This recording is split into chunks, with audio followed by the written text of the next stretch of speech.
Hello students, क्या हाल है सबके? बढ़िया। इक्विपोटेंशियल सरफेस स्टार्ट कर रहे हैं आज। इक्विपोटेंशियल सरफेस इलेक्ट्रोस्टैटिक्स का चैप्टर 2 कर रहे हैं, सबको पता ही होगा। आज का टॉपिक है इक्विपोटेंशियल सरफेस। अब इक्विपोटेंशियल सरफेस क्या होता है उसे पहले देखते हैं और फिर उसके बारे में आगे डिटेल में समझेंगे कि उसकी प्रॉपर्टीज़ क्या क्या हैं, क्या क्या चीज़ें उसमें निकाल सकते हैं, कैसे कैसे निकाल सकते हैं। सबसे पहले देखिए, equipotential surface is that at every point of which electric potential is same. कोई भी ऐसा सरफेस, आप सपोज करिए ये एक सरफेस है, तो इस पर मैं यहाँ पोटेंशियल निकाल लूँ, यहाँ पोटेंशियल निकाल लूँ, यहाँ निकाल लूँ, यहाँ निकाल लूँ, कहीं भी निकाल लो, कहीं भी आप जहाँ पे भी पोटेंशियल निकालो, अगर पोटेंशियल हर जगह सेम आता है, सपोज करो वी पोटेंशियल यहाँ पे आ रहा है तो वी ही यहाँ पे आएगा, वी ही यहाँ पे आएगा और वी ही यहाँ पे आएगा, तो इस ऐसे किसी सरफेस को मैं क्या कह दूँगा?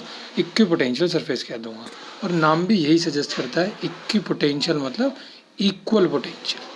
ऐसा कोई सरफेस जिसपे इक्वल पोटेंशियल हो उसको हम लोग इक्विपोटेंशियल सरफेस बोलते हैं। Equipotential by definition potential difference between 2 points B and A. अब ये बताओ मुझे, ये पोटेंशियल डिफरेंस कैसे निकालते थे? पीछे सिखा रखा है, पोटेंशियल डिफरेंस सबको निकालना बता रखा है कि पोटेंशियल डिफरेंस कैसे निकालते थे। मान लो मेरे पास में तो कोई दो ये पॉइंट्स हैं, ए और बी, ये रहा ए पॉइंट और ये रहा बी पॉइंट। मुझे पोटेंशियल डिफरेंस निकालना है, तो कैसे निकालूंगा? मैं किसी एक यूनिट पॉजिटिव चार्ज को लेके जाता था ना, बी से उठा के ए तक लेके जाऊंगा यूनिट पॉजिटिव चार्ज को। जितना भी अमाउंट ऑफ वर्क डन मुझे करना पड़ेगा, उस अमाउंट ऑफ वर्क डन को मैं क्या कह सकता हूँ? पोटेंशियल डिफरेंस कह सकता हूँ। ये सब बातें पढ़ाई थी, तो वो यहाँ पे लिखा है मैंने। डेफिनेशन पोटेंशियल डिफरेंस की ये कहती है कि अगर दो पॉइंट के बीच में, बी और ए के बीच में आपको पोटेंशियल डिफरेंस निकालना है, तो कैसे निकाल सकते हो? वर्क डन निकाल लीजिए यूनिट पॉजिटिव टेस्ट चार्ज को, जो कैरी करने में लगेगा कहाँ से? ए से बी तक।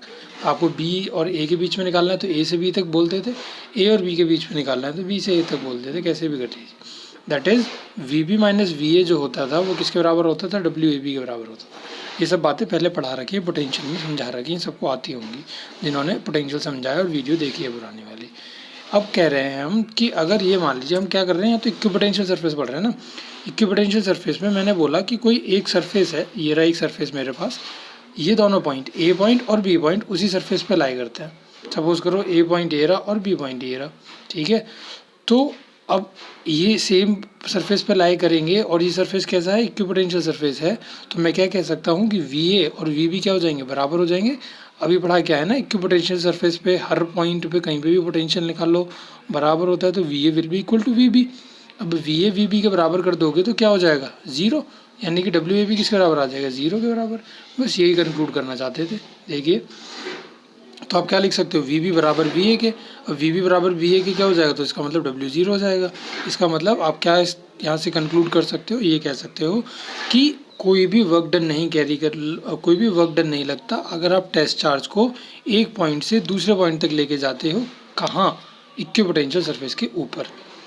ये कोई भी मान लीजिए इक्विपोटेंशियल सरफेस है, ये दो पॉइंट्स हैं, यहाँ से यहाँ तक यूनिट पॉजिटिव चार्ज को लेके जाने में work done will remain zero if this surface is equipotential surface. How? अभी हमने आपको प्रूव करके दिखा दिया। तो आपसे एक मार्क्स के क्वेश्चन में पूछ सकता है कि वर्क डन जो होता है वो ज़ीरो क्यों होता है इक्विपोटेंशियल सरफेस पे, तो आप इस तरीके से जस्टिफाई उसे करके बता सकते हो। अब बात करते हैं दूसरी, और क्या चीज़ें कंक्लूड कर सकते हैं। अगर मैं बोल रहा हूँ डी एल जो है वो स्मॉल डिस्टेंस है जिस पे आप यूनिट पॉजिटिव चार्ज को कैरी कर रहे हो, ये हम चार्ज को मूव करा रहे थे, ये तो बहुत बड़ा सरफेस हो गया, ठीक है। मैंने इसका कोई एक स्मॉल पार्ट कंसीडर कर लिया, जिसको मैं क्या बोल रहा हूँ, ये वाला पार्ट कंसीडर कर लिया मैंने, इस पार्ट को मैं डी एल बोल रहा हूँ, ठीक है। D L charge D L distance है जिसपे यूनिट पॉजिटिव चार्ज को हम कैरी कर रहे थे। तो वर्क डन का फॉर्मूला कैसे निकाल सकते हैं? D W is equals to E vector dot d l vector, dot product में कॉस थीटा आता है। वर्क डन तो अभी बताया ना भाई, वर्क डन तो जीरो ही है इक्विपोटेंशियल सरफेस पे आप मूव करा रहे हो जब तक चार्जेस को, तो जीरो बराबर हो गया E D L cos theta के। इसका मतलब कॉस थीटा क्या होगा? जीरो होगा। और ये पॉसिबल कब है कॉस थीटा जीरो? जब थीटा 90 होगा। और थीटा क्या होता है भाई? अगर दो चीज़ों के डॉट प्रोडक्ट वाले में हम थीटा लिखते हैं तो थीटा क्या होता है? इन दोनों के बीच का एंगल। इसका मतलब क्या है कि ई वेक्टर और डी एल वेक्टर के बीच का एंगल जो है वो कितना है? वो 90 डिग्री है। इसका मतलब आप कह सकते हो that E vector is perpendicular to d l vector. क्या मतलब है ई वेक्टर और डी एल वेक्टर परपेंडिकुलर है इस चीज़ का? इसका मतलब ये है therefore electric field intensity is always normal, मतलब perpendicular to the equipotential surface. That is, for any charge configuration, equipotential surface through the point is normal to the electric field at that point. Electric field की जो भी direction होगी उसके perpendicular direction आएगी किसकी, हमेशा equipotential surface की। भाई ये जो डीएल वेक्टर थी लेंथ, ये किस पे आ रही थी, इक्विपोटेंशियल सरफेस पे ही तो आ रही थी। तो इक्विपोटेंशियल सरफेस जो होता है वो हमेशा electric field intensity E vector की डायरेक्शन के परपेंडिकुलर होता है। समझ गए? अगर आपका इलेक्ट्रिक फील्ड वेक्टर इस डायरेक्शन में है तो आपका इक्विपोटेंशियल सरफेस इस डायरेक्शन में होगा। ये डायरेक्शन होगी इक्विपोटेंशियल सरफेस की, अगर ये इलेक्ट्रिक फील्ड की डायरेक्शन है ये वाली। समझ गए? ठीक है, आगे चलते हैं। सबको पता है कि के का फॉर्मूला, पोटेंशियल का फॉर्मूला क्या होता था, के क्यू अपॉन आर या 1/4πε0 क्यू अपॉन आर। इस रिलेशन से क्या कंक्लूड कर सकते हो कि v जो है वो r के इन्वर्सली प्रोपोर्शनल है। v r के इन्वर्सली प्रोपोर्शनल है। भाई चार्ज तो कांस्टेंट है, हम यूनिट पॉजिटिव चार्ज को मूव करा रहे हैं, ये वैल्यूज तो कांस्टेंट रहती हैं। अगर r आप कांस्टेंट कर दो तो क्या रहेगा, v भी कांस्टेंट रहेगा। मतलब अगर r की वैल्यू में चेंज नहीं करता, r की वैल्यू कांस्टेंट कर देता हूँ तो v की वैल्यू भी कांस्टेंट हो जाएगी। तो इससे इस बात से क्या बात कंक्लूड कर सकते हैं, this shows that v is constant if r is constant. Hence, equipotential surface of single point charge are concentric spherical surfaces centered at the charge। इसीलिए कह सकते हैं कि इक्विपोटेंशियल सरफेस क्या होते हैं, पॉइंट चार्ज के लिए कंसेंट्रिक स्फेरिकल सरफेस होते हैं चार्ज के। नहीं समझ में आई होगी ये बात वाली किसी को भी, ठीक है। फिगर से सबको समझ में आएगी, फिगर देखते हैं एक, फिर उसके हिसाब से समझाएंगे। देखिए ये एक फिगर है, इसमें हमने क्या करा है, ये एक मेरे पास में पॉजिटिव चार्ज है, ये एक पॉजिटिव चार्ज हो गया, और ये क्या है, ये जो लाइंस हैं सबको पता होगा, पढ़ा के आए थे फर्स्ट चैप्टर में, इलेक्ट्रिक फील्ड इंटेंसिटीज़ की डायरेक्शन है। पॉजिटिव चार्ज से इलेक्ट्रिक फील्ड लाइंस बाहर की तरफ निकलती थी, तो इलेक्ट्रिक फील्ड की डायरेक्शन है। अब इसके लिए हमने अभी बताया था आपको, जो पॉइंट से ऊपर पॉइंट कंक्लूड करा था, that E vector is always perpendicular to d l vector, यही तो बताया था। इसका मतलब क्या बताया था कि इलेक्ट्रिक फील्ड इंटेंसिटी के परपेंडिकुलर होता है equipotential surface. Electric field intensity perpendicular होता है इक्विपोटेंशियल सरफेस। तो इलेक्ट्रिक फील्ड इंटेंसिटी यहाँ देखो, ये है ना डायरेक्शन इलेक्ट्रिक फील्ड इंटेंसिटी की, और ये जितने भी डॉटेड सर्कल बन रहे हैं ये सब क्या है, ये इक्विपोटेंशियल सरफेस है, ये सब इक्विपोटेंशियल सरफेस है। और इक्विपोटेंशियल सरफेस कहीं पे भी आप नाप के देख लीजिए, सब जगह एंगल कितना बना रहा है, 90 डिग्री एंगल बनता जा रहा है।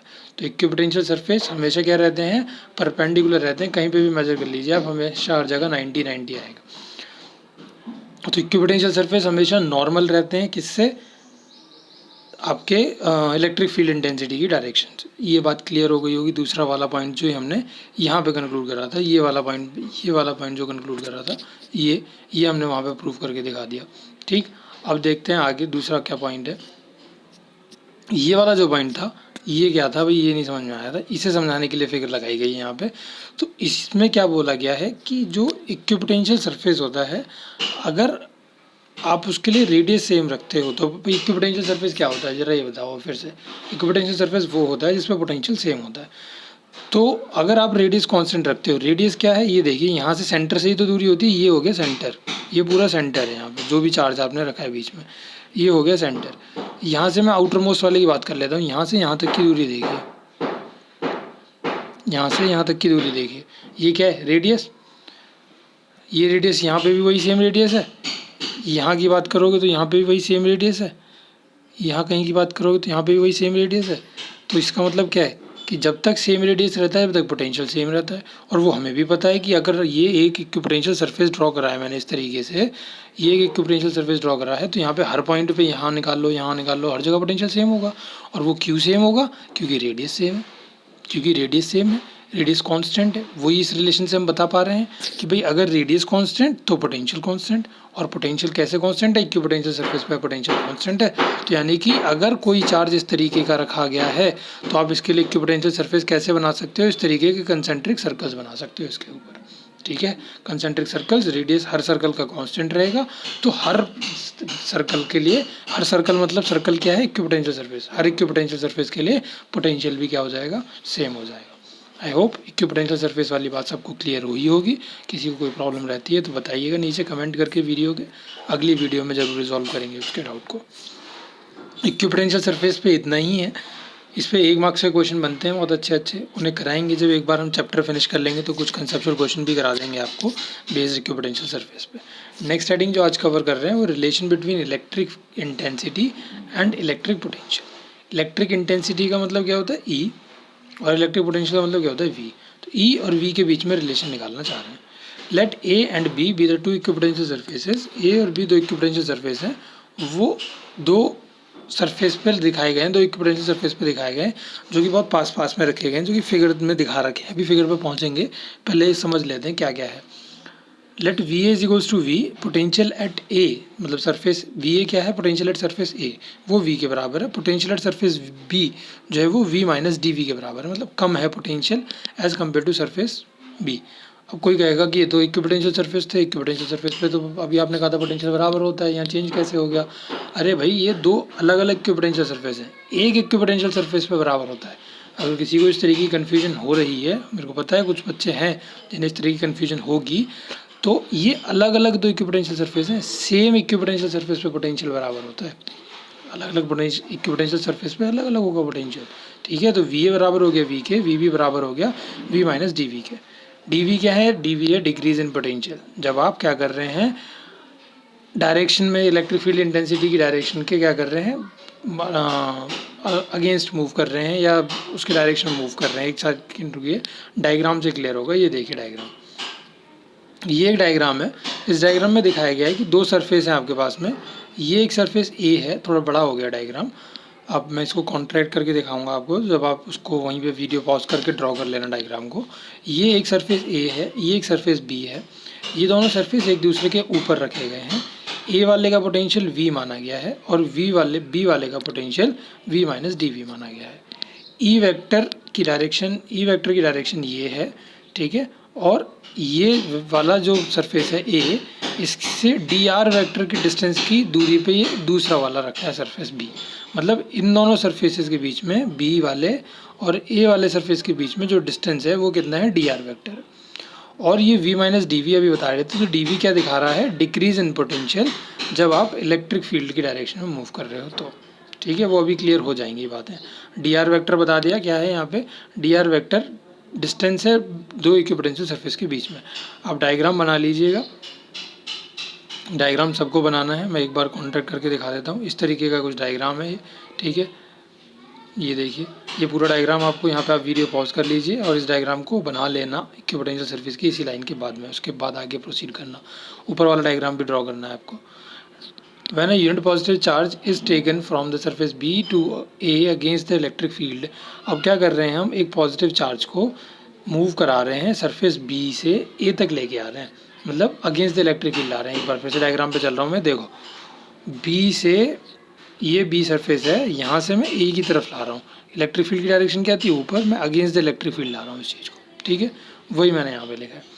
When a unit positive charge is taken from the surface B to A against the electric field, against the electric field कर रहे हैं, तो वर्क डन का फॉर्मूला पीछे पढ़ा के आए थे। ये वाला जब पीछे डेरिवेशन करा रहे थे उसमें बता के आए थे, W is equals to E vector dot d r vector भी लिख सकते हो। आपको यहाँ पे एफ डी एक्स बताया था कि एफ से ई कैसे बराबर है इन पॉजिटिव चार्ज के लिए।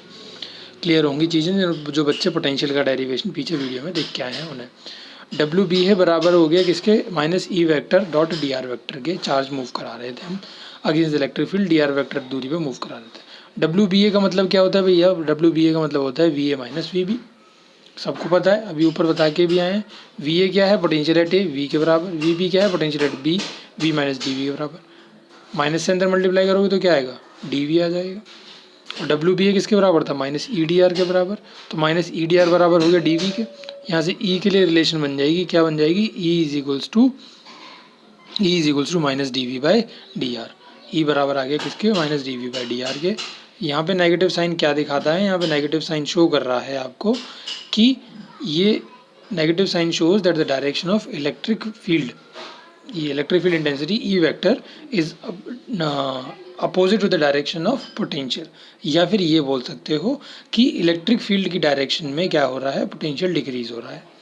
भाई यही तो है इसका मतलब। नेगेटिव का मतलब है कि जब मैं इलेक्ट्रिक फील्ड की डायरेक्शन में जा रहा था तो पोटेंशियल डिक्रीज हो रहा था। कहाँ जा रहे हैं इलेक्ट्रिक फील्ड की डायरेक्शन में, चार्ज तो अभी अपोजिट डायरेक्शन में ला रहे थे, कुछ बच्चे कहेंगे। तो भाई हम तो इलेक्ट्रिक फील्ड की डायरेक्शन में ही जा रहे हैं। पोटेंशियल डिक्रीज करने की बात करो, ए सरफेस पे पोटेंशियल कितना है V, और बी सरफेस पे पोटेंशियल कितना था, V minus D we.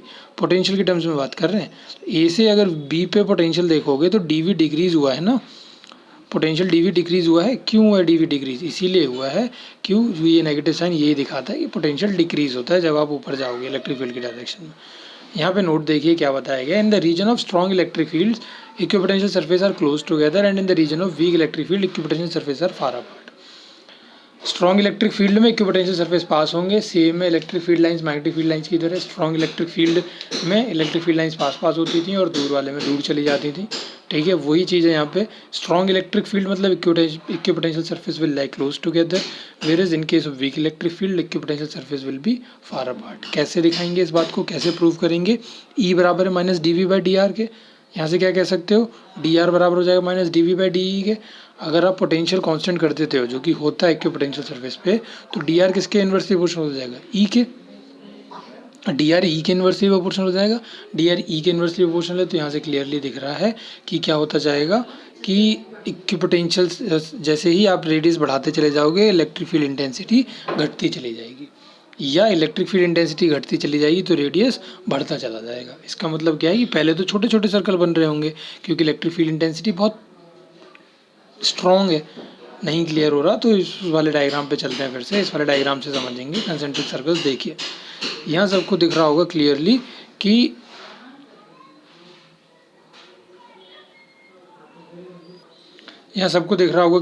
Concentric circles हैं। कंसेंट्रिक सर्कल्स यहाँ पे पास पास में हैं और ऊपर जाने में दूर दूर होते चले जा रहे हैं। क्यों होते चले जा रहे हैं दूर दूर?